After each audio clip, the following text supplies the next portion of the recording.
Welcome to Choice Classic Radio, where we bring to you the greatest old-time radio shows.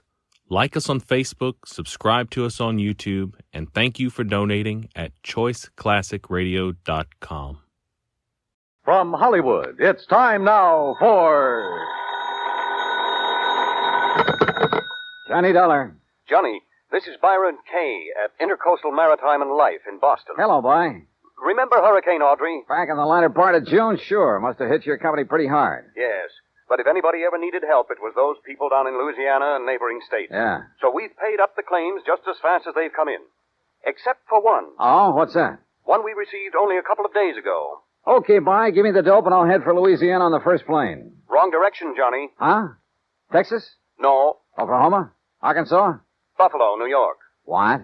And I think you'd better run over here and let me give you some facts. Yeah, I think I'd better.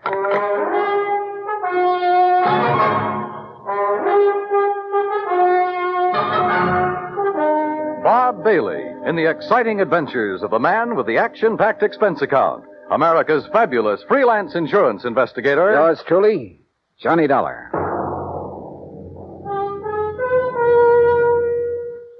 And now, Act One of yours truly, Johnny Dollar.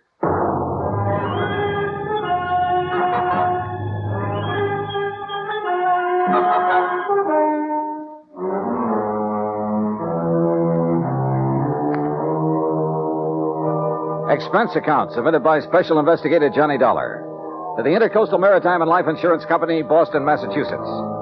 Following is an account of expenses incurred during my investigation of the Charmona matter.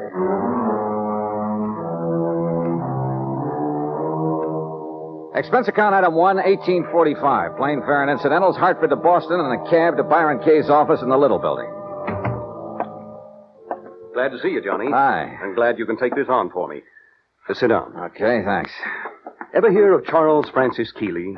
Keeley? A very much reformed man, Johnny, who was apparently making a valiant try to live down some of the things he did earlier in his life. Like what? Well, he was I guess you'd call him a promoter, stock manipulator, that sort of thing. The point is, he made himself a lot of money a few years back until the authorities, the Securities Exchange Commission and so forth, put a stop to his fancy dealing. Sounds like a real nice guy. In any event, he had enough money by the time he quit to live pretty well. Nice home, beautiful wife, 62-foot cruiser, and that, by the way, is our biggest problem. Oh, I wish my biggest problem was a 62-foot cruiser. It is, Johnny. Now. Then tell me all. Yes. Early in June, he took his boat across Lake Erie to Detroit to have some work done on it at the Detroit Yacht Basin. Then, a couple of days before the end of the month, he started back for Buffalo. Oh, yeah, that hurricane was moving north about then, wasn't it? Yes, it was. And his failure to appear in Buffalo within a reasonable time didn't worry his wife a bit. Often before making that same trip, he'd stopped off in Cleveland to visit some of his old cronies. Uh-huh. But by July 20th, she began to get worried. She called the friends in Cleveland. They hadn't seen him. Then she called the Coast Guard. No word. A few days later, a couple of the life preservers from his boat washed up on the south shore of Erie near the little town of Lindsay. Ah. That enough for you, Johnny? How much insurance did he carry? On himself, $35,000. On the boat, $106,000. I see. Okay, bye. I'm on my way. Expense account item 2, transportation to Buffalo, where I signed in at the Statler Hotel. Item 3, $5.20 for dinner. Then taxi, that's item 4, to the Keeley home north of Delaware Park on Colvin Avenue. I don't know just what I'd expected Keeley's wife to look like. Suffice it to say, I was pleasantly surprised. She was young, tall, blonde, and beautiful, with eager, sparkling eyes and none of the signs of grief I'd anticipated. I don't know why you registered at the hotel, Johnny. May I call you Johnny? Why, sure. Please call me Mona. May I pour you another drink? No, thanks. As I started to say, you could have stayed here. There's plenty of room, as you can see. Yes. This is a very beautiful house, Mona. Yes, but so empty now. I get terribly lonely, Johnny. Well, of course I don't blame you. But now suppose we talk, if you don't mind, about the Johnny, thing if you have to be around for a few days, why don't you move out of that hotel and... Oh, I'm sorry. I shouldn't say that. I guess I'm sorry. It's all right. But I am lonely. Sure. Now, Mona, you realize this investigation is, it's just routine. Of course, Johnny. Now, as I understand, every effort has been made to find your husband. Of course. And to find the Charmona. Charmona? The cruiser. Oh, yes. It was a beautiful thing, Johnny. But now it's gone. And Paul.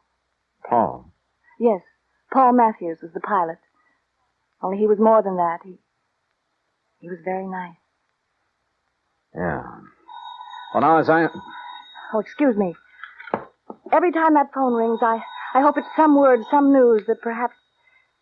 Well, you know. I'm not sure that I do. What? But by all means, answer it. Yes, just excuse me. There was something distinctly wrong with this whole setup, that was for The sure. Coast Guard, yes. Yes, this is she. This is Mona Keeley. Perhaps Charles Keeley wasn't the only one in this family to arouse suspicion. What? Say that again. Especially now, with nearly $150,000 involved. Yes, well, how about Paul? I said, how about Paul? Then, when she finally finished with the phone call, came a couple of other surprises. Thank you. Thank you. Johnny, he's all right. Huh? That was the Coast Guard. They found him. He's all right. Isn't it wonderful? That was the real surprise. Not what she said. Isn't it wonderful? Or even the way she said it. But something deep back in her eyes that gave her away, that told me beyond the shadow of a doubt that she was lying through her teeth.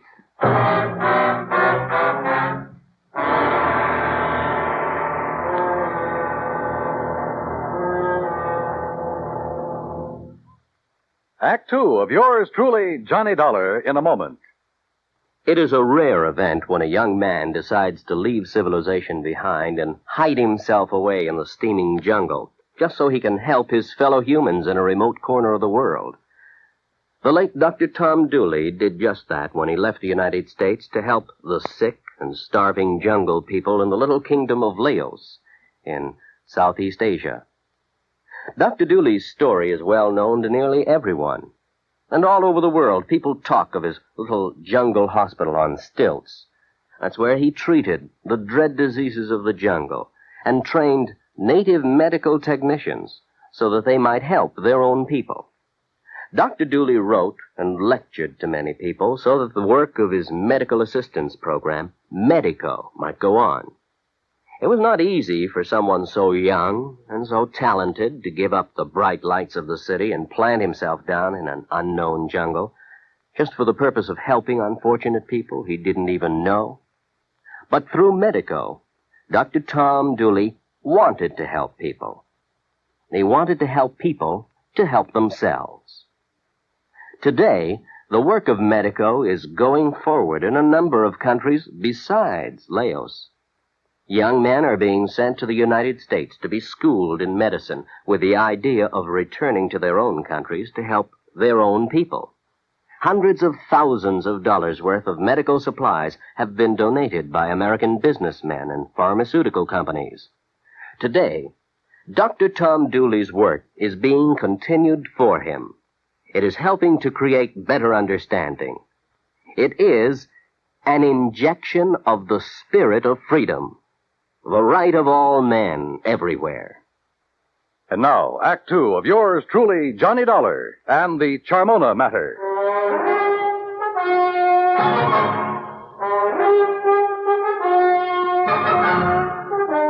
The news that her husband was still alive came as quite a surprise to Mona Keeley. Isn't it wonderful, she said. But I didn't believe that she meant it. On the south shore of the lake, Johnny, near the little town of Lindsay, west of Cleveland. He was picked up on the beach by a farmer who's been caring for him ever since. Isn't it kind of funny that you haven't heard from him before? That hurricane was a couple of months ago. Well, he was out of his mind from the shock of what happened to him. Did the Coast Guard say anything about the yacht? No, Johnny, I'm afraid the Charmona is at the bottom of Lake Erie. Well, where is he now? In Cleveland, in a small private hospital. Well, hadn't you better go over there and get him, bring him back here? I told the Coast Guard we would. Mona, you're not really glad that he's been found, that he's still alive, are you? No, I'm not. I guess I never really loved Charles. I'm not sure he really loved me. He was a big shot, always out in the town, doing a lot of entertaining, that sort of thing. I was, well, I was very pretty then. Kind of a business asset for him. When were you and Charles married, Mona? 9 years ago. It looks as though he's done pretty well by you. I never had any reason to complain. About that, I mean. But the things he did to make his money, it was... Well, I guess it was legal, but it wasn't right. It was almost like stealing, the way he promoted a lot of worthless inventions, penny stocks, worthless real estate, that sort of thing. But he always did all right. And you. Well, who worries about conscience when things are going well? A lot of people, Mona. But then they made him stop the things he was doing. And Charles became very strange. He took up religion like a fanatic. Oh? Kept giving his money away to a lot of crazy charities. Money I could have used. And he got moody. He'd go off alone for weeks at a time, pay no attention to me. That's what I meant when I said I was lonely, Johnny. Not just since the accident that lost the boat and Paul. Paul again, huh? Don't you understand? These crazy things have been going on for over a year now. That's why I'm not jumping with joy that Charles is alive. Do you blame me? Hadn't we better drive on over to Cleveland and get him? All right. I'll run upstairs and change my clothes. Excuse me. I'll be ready in a minute. Maybe I should have felt a bit more sympathetic, but I didn't. Maybe Charles Keeley did marry her simply because he could afford to keep a smart, pretty ornament around at his beck and call. Yeah, but the chances were she'd married him solely for the things his money could buy her. She took a long time changing her clothes, which didn't surprise me, so I poured myself a drink. I glanced over some of the magazines on the coffee table. I got up and stared out of the window for want of something better to do. Wandered about the room. Wandered into the oak-paneled den. I looked over the shelves of fine books, the gun collection, and the cabinet in the corner. And almost idly, I reached out toward the leather-topped desk to shove back a slip of paper that stuck out of one of the drawers. Until I saw what it was. It was an unpaid bill, several months old, from an exclusive New York shop for some very expensive gowns. And inside, the drawer was packed with unpaid bills, thousands of dollars worth of them, and statements bearing a polite, firm warning to pay up or else. No wonder Keeley's sweet, charming wife had hoped she'd never hear from him again. Gone, he was worth $35,000 to her, and the yacht $106,000. Perhaps somehow Mona Keeley had even had a hand in the wrecking of that yacht. I wondered. And I decided I didn't care much for people like this. But my meditations were suddenly interrupted by a sound from the doorway. And there she stood. A pretty little pearl-handled .25 caliber Colt in a dainty gloved hand. I'm ready, Johnny. Are you? So I see. Ready for what, Mona? I guess that depends, doesn't it?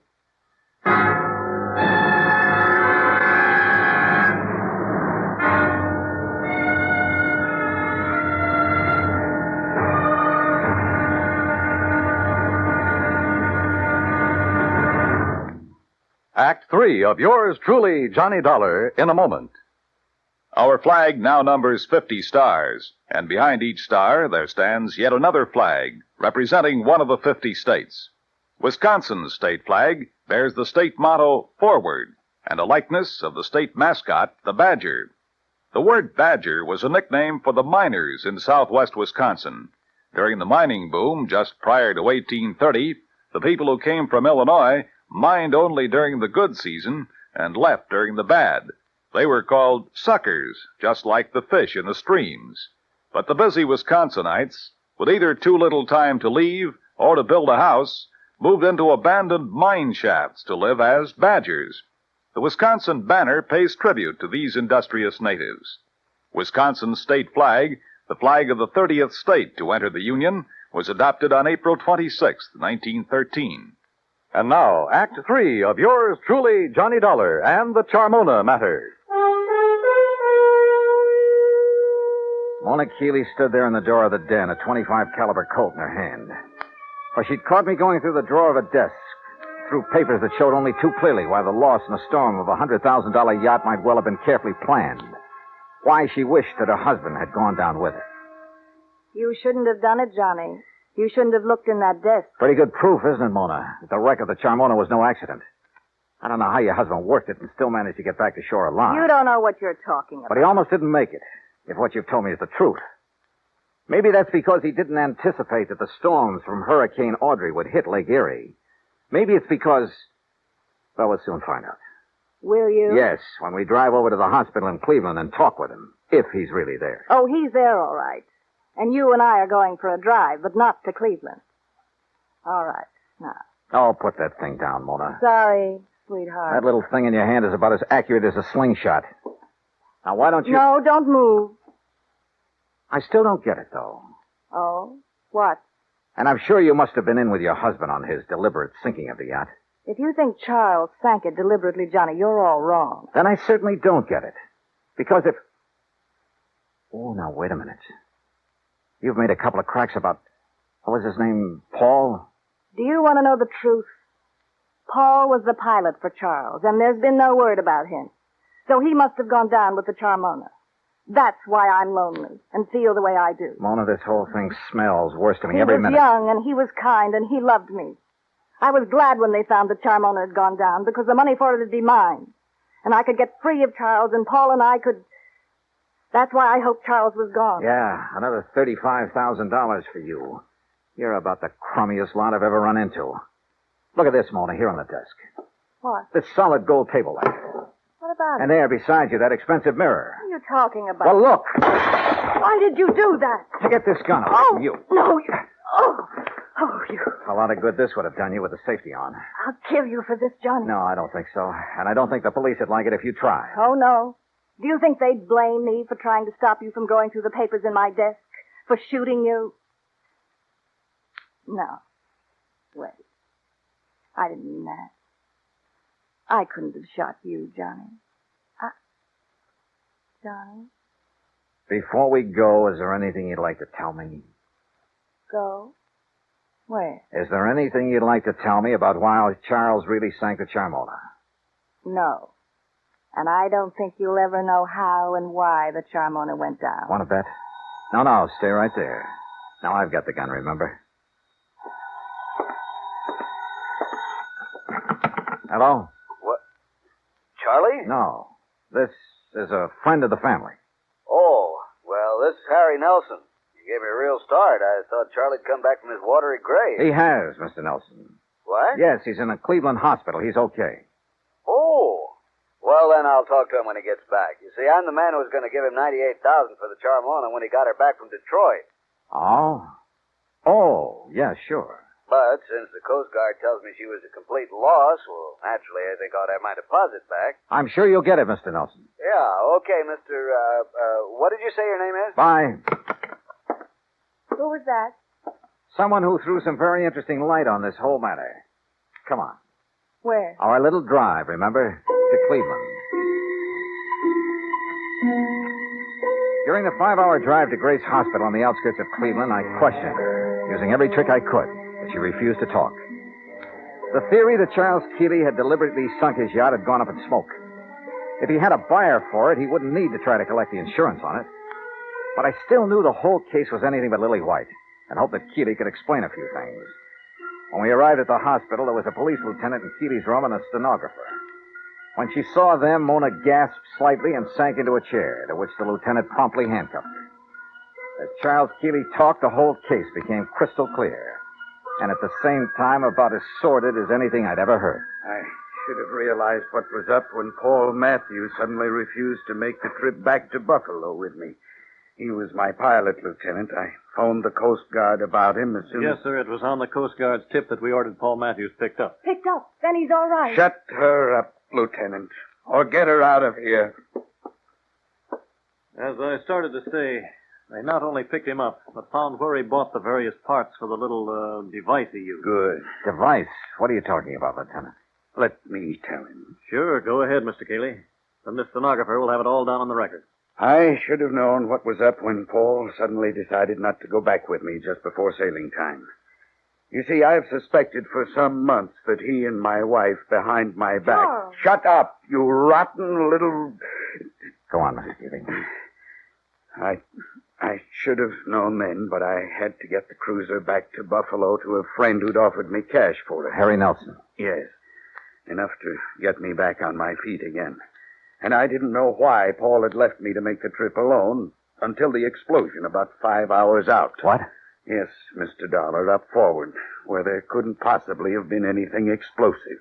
A bomb of some sort? What else, Dollar? It was luck, sheer luck, that I was sailing in close, that I'd put on a life preserver because of the storm. That was the tail end of the hurricane down south, you understand? Yes, and it was luck that she went down right off Palace Rock. Yeah, that's exactly where the Coast Guard divers found her early this morning. A hole as big as a house blown out of her front end. Yes, that storm, that hurricane, may have taken a lot of lives, but it saved mine.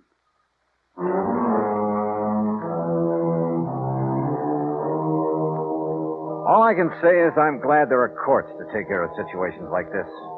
I myself would hate to have to dirty my hands any further. Yeah, it probably does take all kinds to make a world. But believe me, the world would be a lot better off without some of those kinds. The claim on the yacht, sure, it'll have to be paid. And to a man I honestly think is trying to live a decent life for a change. Expense account total, including incidentals and the trip back to Hartford, $103.80. Yours truly, Johnny Dollar.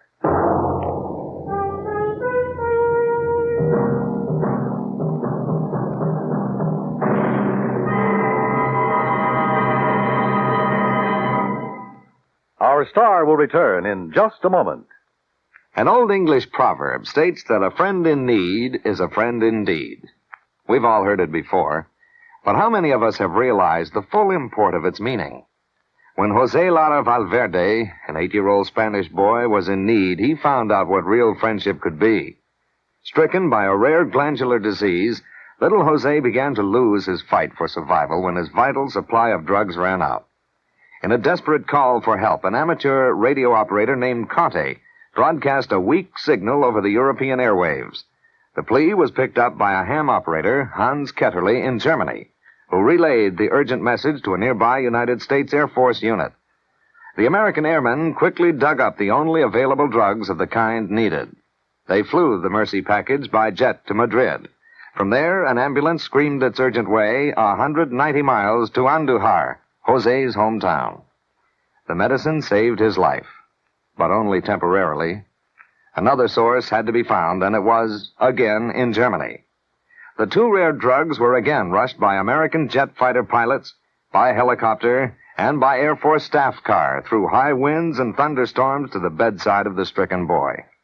The medicine was given to Jose, and again he responded. This same life-and-death drama was repeated elsewhere in Spain when men of the United States Air Force came to the rescue of another young Spanish boy in need of another rare drug. People-to-people giving is more than a program. It is an act of friendship. It is a fight for freedom, the right of all men, everywhere.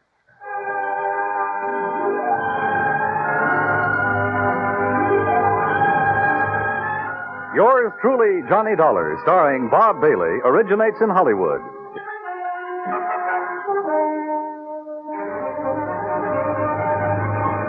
This is Dan Cubberly speaking.